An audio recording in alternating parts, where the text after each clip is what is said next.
అందుతున్నాయి. మీకు టైం ఇస్తాను. రాయకల్ 1వ వార్డులో భారతీయ జనతా పార్టీ గెలిచింది. ఆలేరు 1వ వార్డులో బీఆర్ఎస్ అక్కడ విజయ దుందిబి మోగించిన పరిస్థితి. ఒక్కొక్కటిగా ఫలితాలైతే వచ్చేస్తున్నాయి. ఇక హుస్నాబాద్ 6వ వార్డులో కాంగ్రెస్ తన విజయ దుందిబి మోగిస్తూ ముందుకు సాగుతున్న పరిస్థితి. మొత్తంగా ఒక్కొక్కటిగా ఫలితాలైతే వచ్చేస్తున్నాయి. తెలంగాణ మున్సిపల్ ఎన్నికలలో ప్రధాన పార్టీల ఫలితాలు క్లియర్ కట్ పిక్చర్ అయితే మరి కాసేపట్లో వచ్చే అవకాశాలు అయితే కనిపిస్తున్నాయి. ఇక కొల్లాపూర్లో 1, 2, 6, 9, 14, 17 వార్డుల్లో కాంగ్రెస్ విజయ దుందిబి మోగిస్తూ ముందుకు సాగుతోంది. ధర్మపురి 1, 3, 13 వార్డుల్లోనూ కాంగ్రెస్ విజయాన్ని ముద్దాడింది.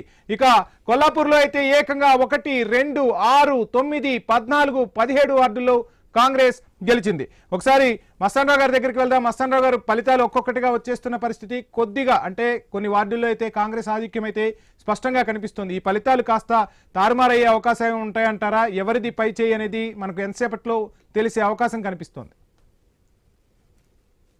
సార్, ఇప్పుడు ఈ బ్యాలెట్ పేపర్లు కట్టలు కడతాం కానీ ఇలా ఎక్కడైతే తక్కువ ఓటర్లు ఉంటారో లేదంటే కొద్దిగా చైతన్యవంతంగా ఫాస్ట్ గా లెక్కించే వాళ్ళు ఉంటారో ఆ యాక్టివ్నెస్ ని బట్టి ఈ ఫలితాలు అనేది వస్తా ఉంటాయి. సాధారణంగా ఇప్పుడు ఉన్న పరిస్థితి కూడా అలానే కనిపిస్తుంది. ఇందాక ఏదైతే మనం అనుకున్నామో దానికి అనుగుణంగానే మనం ఇక్కడ చూడొచ్చు. మొత్తం మీరు వెల్లడైన విజయాలని చూస్తే కనుక కాంగ్రెస్ పార్టీ లీడ్ అనేది కనిపిస్తా ఉంది. అదేవిధంగా బీఆర్ఎస్, బీజేపీ కూడా చెప్పుకోదగ్గ స్థాయిలోనే ఉన్నాయి. నేను ఇందాక చెప్తున్నదే, ఇప్పుడు 59 మున్సిపల్ వార్డులు గెలుచుకుంది, 22 బీఆర్ఎస్ అంటే, సో ఇదే సరళి కంటిన్యూ అయ్యే అవకాశాలు అయితే ఉన్నాయి. ఒకవేళ బీఆర్ఎస్ ఏంటంటే, నేను ఇందాక చెప్పా, బీఆర్ఎస్ ఏంటంటే ఒకవేళ వాళ్ళ వైపు ప్రజా వ్యతిరేకత, కాంగ్రెస్ పార్టీ ప్రజా వ్యతిరేకత క్యాచ్ చేసుకోవాలని వాళ్ళు అనిపించినా కూడా ఈ గెలిచిన అభ్యర్థులు వార్డుల్లో కానీ డివిజన్లో కానీ గెలిచిన అభ్యర్థులు ఎంతవరకు ఆయా పార్టీల్లో విశ్వసనీయంగా కొనసాగుతారు, ఇంత ఖర్చు పెట్టి ఇంత వాళ్ళందరి మీద స్పెండ్ చేసి వాళ్ళు రేపొద్దున మళ్ళీ అధికార కూటమి వైపు జంప్ చేయరనే ఒక ఇది కూడా ఉంది కదా.